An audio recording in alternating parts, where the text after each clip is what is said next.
നമസ്കാരം. ലോക്സഭാ തിരഞ്ഞെടുപ്പിൽ വലിയ തിരിച്ചടിയെ തന്നെയായിരുന്നു ബി.ജെ.പിയെ സംബന്ധിച്ച് മഹാരാഷ്ട്ര എന്നത്. ആ തിരിച്ചടി മറികടന്നു എന്ന് മാത്രമല്ല, ഹരിയാനയ്ക്കൊപ്പം മഹാരാഷ്ട്രയിൽ കൂടി ചരിത്ര വിജയം നേടി ദേശീയ തലത്തിലെ ആ അപ്രമാദിത്യം ഉറപ്പിക്കാൻ ബി.ജെ.പിക്ക് കഴിയുകയും ചെയ്തു.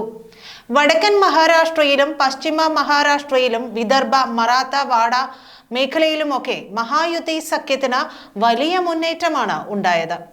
മഹാരാഷ്ട്രയിലെ ഗ്രാമീണ മേഖലയിൽ നിന്നും കാർഷിക മേഖലയിൽ നിന്നുമൊക്കെ വലിയ പിന്തുണയാണ് കോൺഗ്രസും മഹാവികാസ് അഘാടി സഖ്യവും പ്രതീക്ഷിച്ചത്. പക്ഷേ ഒരിടത്ത് പോലും മെച്ചപ്പെട്ട ഒരു പ്രകടനം കാഴ്ചവെക്കാൻ കോൺഗ്രസ് സഖ്യത്തിന് സാധിച്ചതുമില്ല. കഴിഞ്ഞ തിരഞ്ഞെടുപ്പിൽ കിട്ടിയതിന്റെ പകുതി സീറ്റിൽ പോലും വിജയിക്കാൻ കോൺഗ്രസിന് കഴിഞ്ഞില്ല. ഒപ്പം ശരത് പവാറിന്റെ എൻ.സി.പിയെയും ഉദ്ധവ് താക്കറെയുടെ ശിവസേനയെയും ഏകനാഥ് ഷിൻഡെയെയും അജിത് പവാറും പരാജയപ്പെടുത്തിയത് മഹാരാഷ്ട്രയിലെ മറ്റൊരു വലിയ രാഷ്ട്രീയ തീരുമാനം കൂടിയായി മാറി. പാർട്ടി പിളർത്തിയ ഏകനാഥ് ഷിൻഡെയ്ക്കും അജിത് പവാറിനുമുള്ള തിരിച്ചടിയായി തിരഞ്ഞെടുപ്പ് മാറുമെന്ന മഹാവികാസ് അഘാടിയുടെ പ്രതീക്ഷകൾ ഫലിച്ചില്ല. ബി.ജെ.പിയെ സംബന്ധിച്ച് വലിയ വിജയം തന്നെയാണ് ഹരിയാന പോലെ മഹാരാഷ്ട്രയിലും ഉണ്ടായിരിക്കുന്നത്. മഹാരാഷ്ട്രയിൽ വലിയ ശക്തിയായി ബി.ജെ.പി വളരുന്നു എന്ന പ്രത്യേകത കൂടി ഈ തിരഞ്ഞെടുപ്പ് നൽകുന്ന സൂചനയാണ്. അടുത്ത തിരഞ്ഞെടുപ്പിൽ വേണമെങ്കിൽ ഒറ്റയ്ക്ക് ഭൂരിപക്ഷം നേടി മഹാരാഷ്ട്ര പിടിക്കാനുള്ള കരുത്തിലേക്ക് ബി.ജെ.പി വളർന്നാലും ഇനി അത്ഭുതപ്പെടാനില്ല. RSS കേന്ദ്രം സ്ഥിതി ചെയ്യുന്ന നാഗ്പൂർ ഉൾപ്പെട്ട പ്രദേശമാണെങ്കിലും മഹാരാഷ്ട്ര ഒരിക്കലും ബി.ജെ.പിയുടെ ഉറച്ച കോട്ടയായിരുന്നില്ല. കോൺഗ്രസ് ആയിരുന്നു ഒരുപാട് കാലം മഹാരാഷ്ട്ര ഭരിച്ചത്. ശരത് പവാറിന്റെ എൻ.സി.പിക്ക് ശേഷം പിന്നീട് കോൺഗ്രസിന്റെയും എൻ.സി.പിയുടെയും കീഴിലായി മഹാരാഷ്ട്രയിലെ ഭരണം. ശിവസേനയെ കൂട്ടുപിടിച്ചായിരുന്നു മഹാരാഷ്ട്രയുടെ മണ്ണിലേക്ക് ബി.ജെ.പി ആദ്യമായി ചുവടുവെച്ചത്.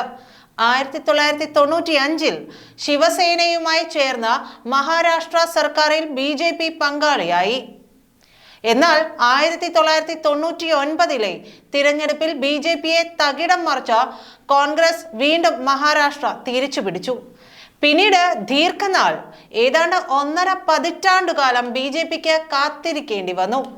2014 122 സീറ്റുകൾ നേടി മഹാരാഷ്ട്രയിൽ ഏറ്റവും വലിയ പാർട്ടിയായി ബി.ജെ.പി വളരുകയും ചെയ്തു. അന്ന് നരേന്ദ്രമോദിയുടെ ദേശീയ രാഷ്ട്രീയത്തിലേക്കുള്ള കടന്നുവരവ് മഹാരാഷ്ട്രയിലും ബി.ജെ.പിക്ക് ഗുണം ചെയ്തു.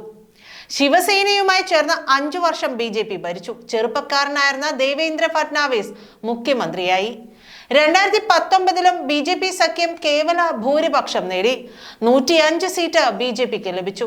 ആ തിരഞ്ഞെടുപ്പിലും ബി.ജെ.പി തന്നെയായിരുന്നു ഏറ്റവും വലിയ പാർട്ടി. പക്ഷേ 5 ദിവസമേ ആ സർക്കാർ മുന്നോട്ട് പോയുള്ളൂ.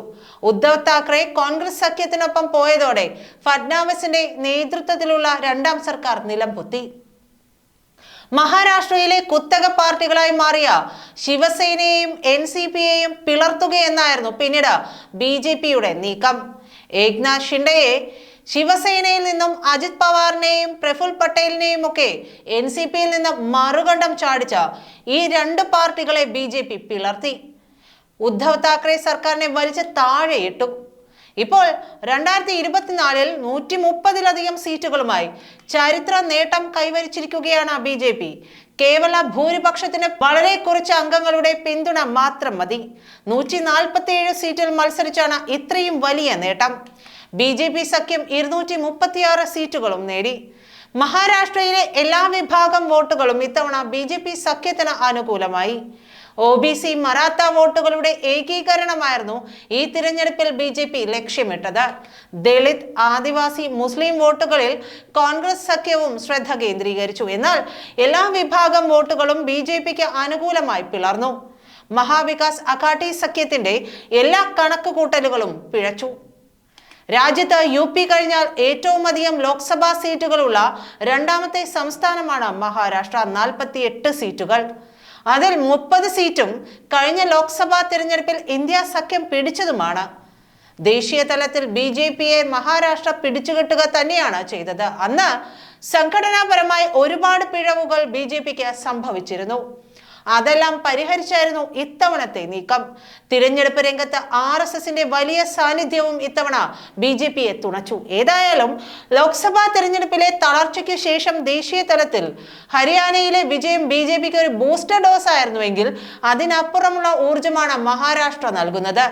2019 കാശ്മീരിന്റെ 370-ാം അനുച്ഛേദം റദ്ദാക്കാനുള്ള തീരുമാനത്തിലേക്ക് BJPയെ നയിച്ചത് അന്നത്തെ 300 സീറ്റിന്റെ പിൻബലമായിരുന്നു. 2024 ലോക്സഭാ തിരഞ്ഞെടുപ്പിൽ കേവല ഭൂരിപക്ഷത്തിലേക്ക് എത്താൻ സാധിക്കാതിരുന്നത് BJPക്ക് വലിയ തിരിച്ചടിയുമായി. ഹരിയാനയിലും ഇപ്പോൾ മഹാരാഷ്ട്രയിലും മഹാവിജയം നേടിയതിലൂടെ ആ തിരിച്ചടികൾ മറികടക്കുക കൂടിയാണ് BJP. നിതീഷ് കുമാറും ചന്ദ്രബാബു നായിഡുവും ഒന്നും തൽക്കാലം മറുകണ്ഠം ചാടുന്നതിനെ കുറിച്ച് ഇനി ആലോചിക്കില്ല. ഒരു രാജ്യം ഒരു തിരഞ്ഞെടുപ്പ്, യൂണിഫോം സിവിൽ കോഡ്, വഖഫ് നിയമം തുടങ്ങി അവശേഷിക്കുന്ന സംഘപരിവാർ രാഷ്ട്രീയ ലക്ഷ്യങ്ങൾ കൂടുതൽ ശക്തമായി തന്നെ നടപ്പാക്കാൻ ഇനി BJPക്ക് സാധിക്കും. അടുത്ത വർഷം ആദ്യം നടക്കാനിരിക്കുന്ന ബീഹാർ, ദില്ലി തിരഞ്ഞെടുപ്പുകളിലും കൂടുതൽ ആത്മവിശ്വാസത്തോടെ ഇനി BJPക്ക് ഇറങ്ങാനും സാധിക്കും. നന്ദി.